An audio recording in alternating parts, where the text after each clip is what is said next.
Welcome to our latest Wandering Walks of Wonder adventure. Today we're headed to Ponca City, Oklahoma. Ponca City was founded on September 16, 1893, when the Great Land Run opened the Cherokee Strip to white settlement. Named after one of 5 neighboring tribes of Indians, Ponca's heritage was based on agriculture, oil, and industry. As the largest city in Kay County, Ponca City is bordered on the southeast by the Arkansas River, and to the northwest and south are the flat wheatlands of America's breadbasket. Our tour begins here at the Pioneer Women's Museum. Unveiled on April 22, 1930, the anniversary of the first run for land in Oklahoma, the Pioneer Woman statue was created by renowned artist Bryant Baker. This monument was conceived, directed, and partially financed by Ernest Whitworth Marland. Marland was an oilman, philanthropist, U.S. congressman, as well as the 10th governor of the state of Oklahoma.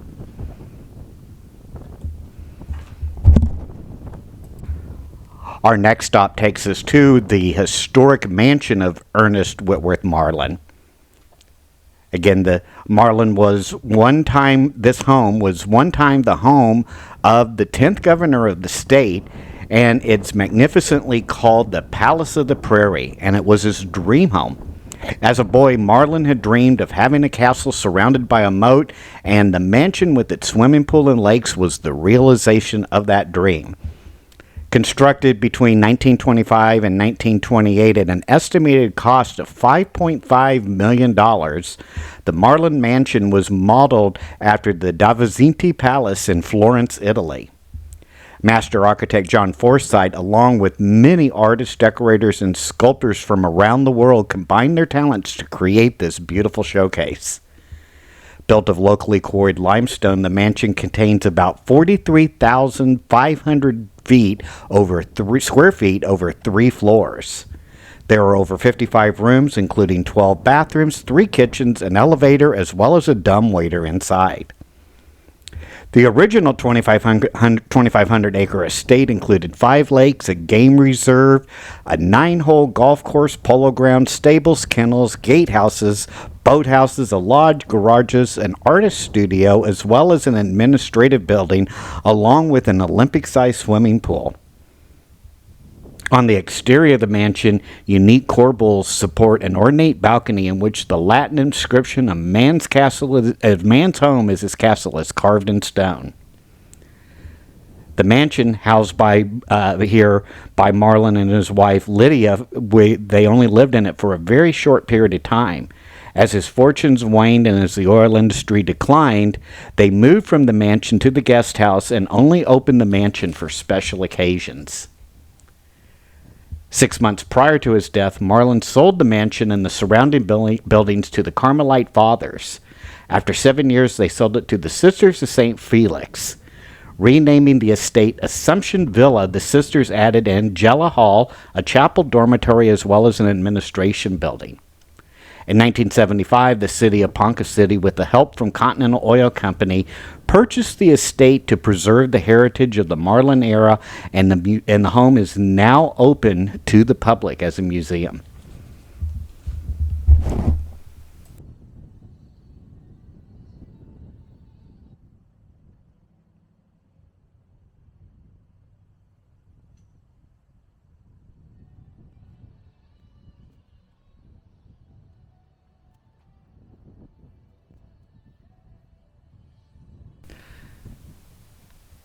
We're now walking past the Marland House, which is a little closer to downtown Ponca City.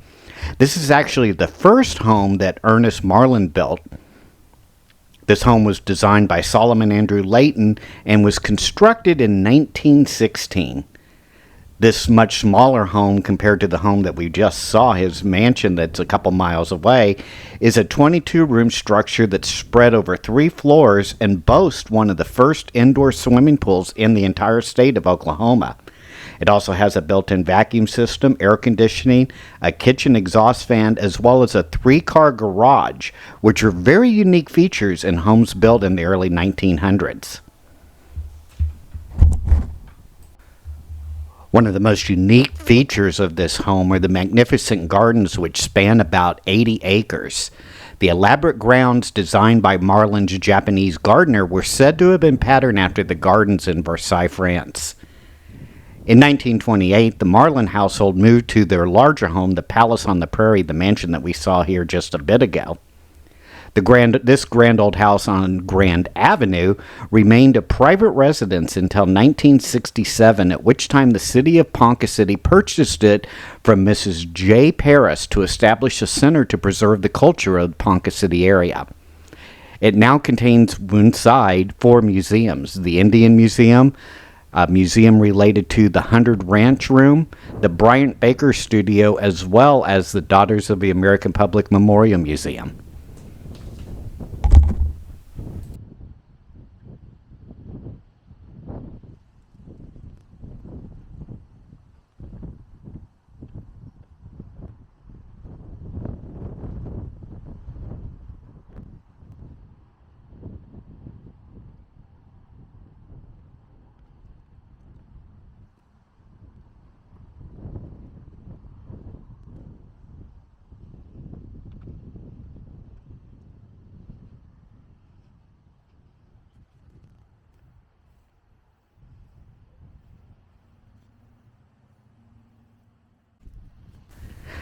As we head into the downtown area of Ponca City, the first stop that we have on our tour is City Hall, or the Civic Center.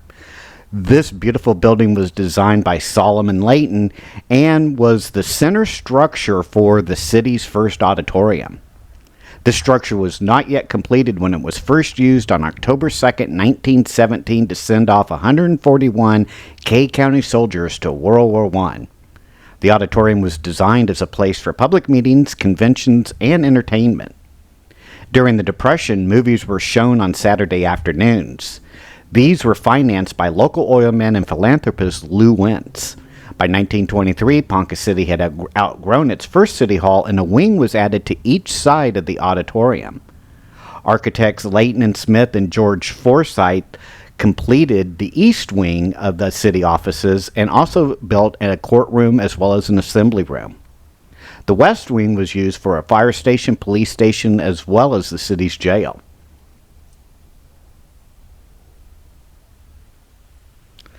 The electric fountain in front of the building was created in 1925 and was a project of the Daughters of the American Revolution.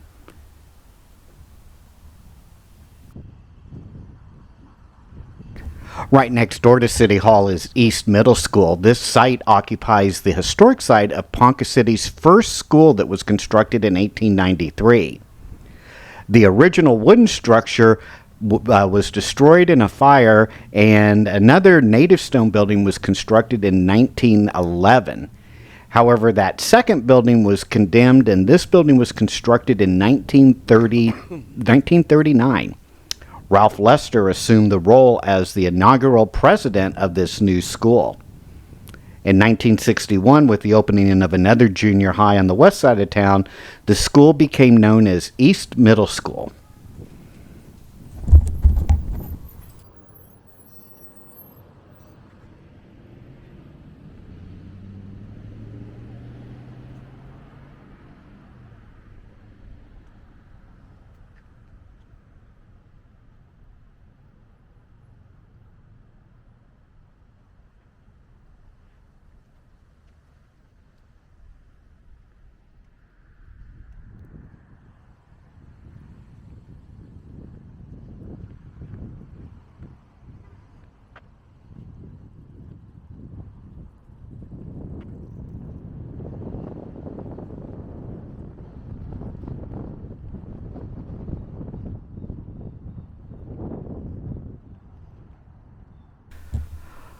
Ponca City, flourishing with schools, churches, and even an opera house, notably lacked a library in its early years. In 1904, a group of dedicated women from the 20th Century Club took it upon themselves to rectify this oversight. They persuaded H.C.R. Broadbold to allocate space in the back rooms of his insurance office for a small book exchange club, marking the humble beginnings of the city's literary endeavors. Initially boasting just about 50 books, the exchange swiftly expanded to house 500 volumes, necessitating a larger library facility. Eager to facilitate this expansion, the 20th Century Club raised $700 and acquired 2 lots here on the southwest corner of 5th and Grand, laying the groundwork for the future library. In a bold move, they appealed to Andrew Carnegie for financial support from the Carnegie Library Fund, an achievement of considerable significance for a city that only had about 2,500 people at the time. The library's fortunes experienced a dramatic upturn during the oil booms of the 1920s, with Ponca City's population swelling to 16,000 by 1930. The library, which once was home to a modest 500 volumes, now grew to over 18,000 books.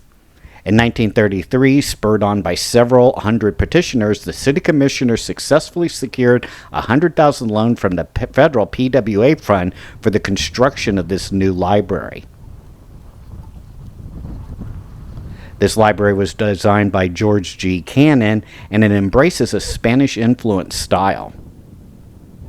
On December the 18th, 1935, the library was ceremoniously dedicated, receiving accolades not only from within Oklahoma but across the nation.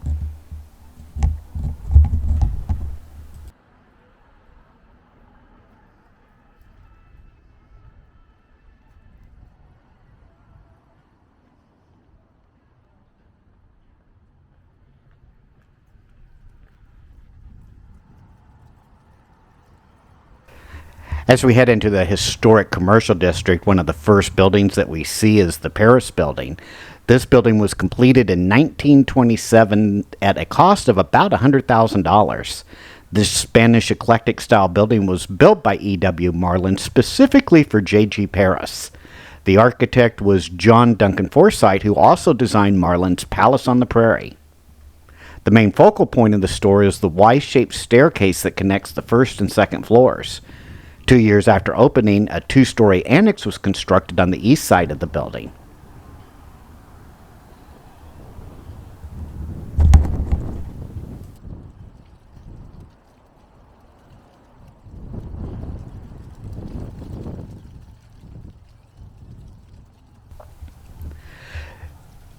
Ponca City's history and economy has been deeply influenced by the waxing and waning fortunes of the petroleum industry. E.W. Marland, hailing from Pennsylvania, ventured into Oklahoma and established the Marland Oil Company, which at one point controlled about 10% of the world's oil reserves. He also founded the 101 Ranch Oil Company, situated on the Miller Brothers Ranch, and struck oil on the land leased from the Ponca tribe of American Indians in 1911. Marland's subsequent political career saw him elected as a U.S. Congressman in 1932 and as governor of Oklahoma in 1934. The exploitation of oil resources by Marland brought unprecedented growth and prosperity to the Oklahoma Prairie, with his company essentially spearheading the city's development. Mansions that we see, such as his grand home, as well as the large estate that we saw early on in the video, showcase the newfound wealth of Marland and his cohorts.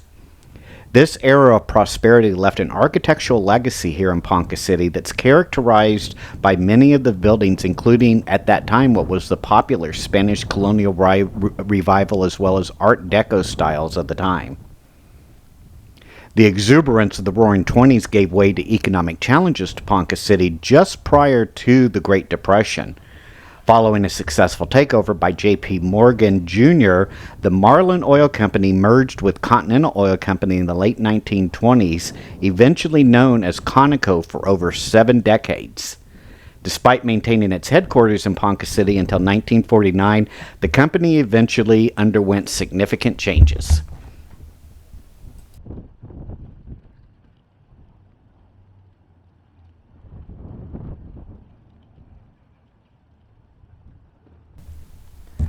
Until recently, the narrative of European American settlement and the burgeoning oil industry in Ponca City has often obscured the rich ancient history of indigenous peoples in the region, as well as the experiences of tribes resettled to Oklahoma during the 19th and 20th century. The city's name itself, Ponca City, pays homage to the Ponca tribe, a portion of whom were relocated from Nebraska to northern Oklahoma between 1877 and 1880. Like many forced removals of American indigenous peoples during the 19th century, the Ponca's journey was marked by hardship. Hindered by the United States government's failure to provide adequate supplies and plagued by malaria upon their arrival, nearly one-third of the Ponca population perished from illness and exposure. Out of the 700 Ponca individuals who left the Nebraska reservation, 158 succumbed to these harsh conditions within a few years.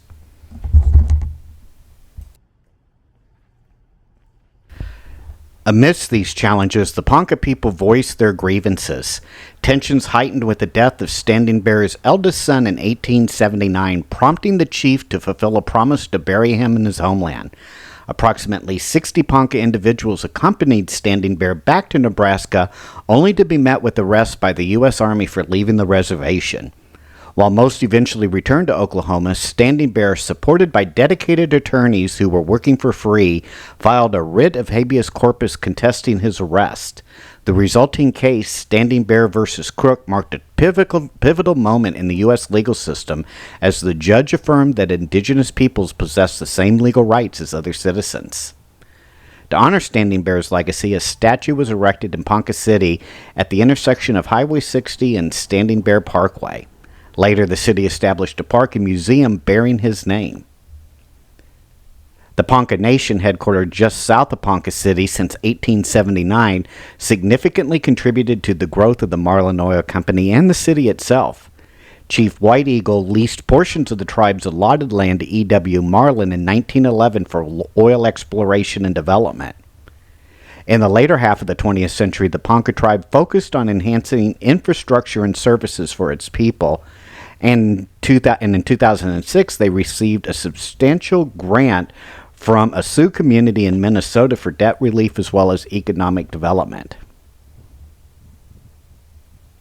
The neighboring north central tribes, including the Kaw, Osage, Oto, Missouri, Pawnee, and Tankawa, along with the Ponca tribe of Indians of Oklahoma, are federally recognized entities.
We're now standing in front of the Ponca Theater. The Ponca was the fifth and grandest theater in a city of about 16,000 when it was constructed in the early 1920s. The building was designed in a modified Spanish architectural style with elaborate interior decorating and lighting effects. Originally, the Ponca was designed for legitimate theater with special lighting effects and equipment. During the early days of vaudeville, singing, opera, drama, and dancing performances were combined with featured silent movies. These movies were accompanied by a $22,000 Wurlitzer organ, 2 concert pianos, as well as the Ponca Orchestra. During the early days of the theater, stars like Will Rogers, Ethel Barrymore, Walter Houston, Admiral Byrd, and Sally Rand performed live on the stage of this magnificent hall. By 1929, talkies were here to stay and the theater was wired for sound. 2 years later, renovations added to the current marquee that we see today, as well as new seats and new air conditioning system, as well as downstairs restrooms.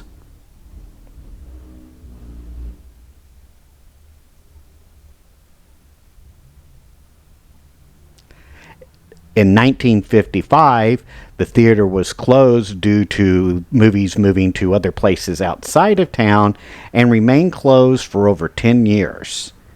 But in 1988, the Ponca Theater Company, a nonprofit tax-exempt corporation, recognized the importance of the theater and began a restoration process to bring it back to life.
According to official records, Ponca City had their first post office inaugurated on January 1st, 1894. In its early years, Ponca City's post offices were housed in various downtown locations, including a combined undertaker and furniture store. However, in 1920, with the completion of the Moose Building on 3rd Street, the post office had a more permanent location and leased the first floor for about 13 years until the construction of this WPA version of the post office was completed in 1934. This building is designed in the Art Deco style and still remains the main post office in downtown Ponca City.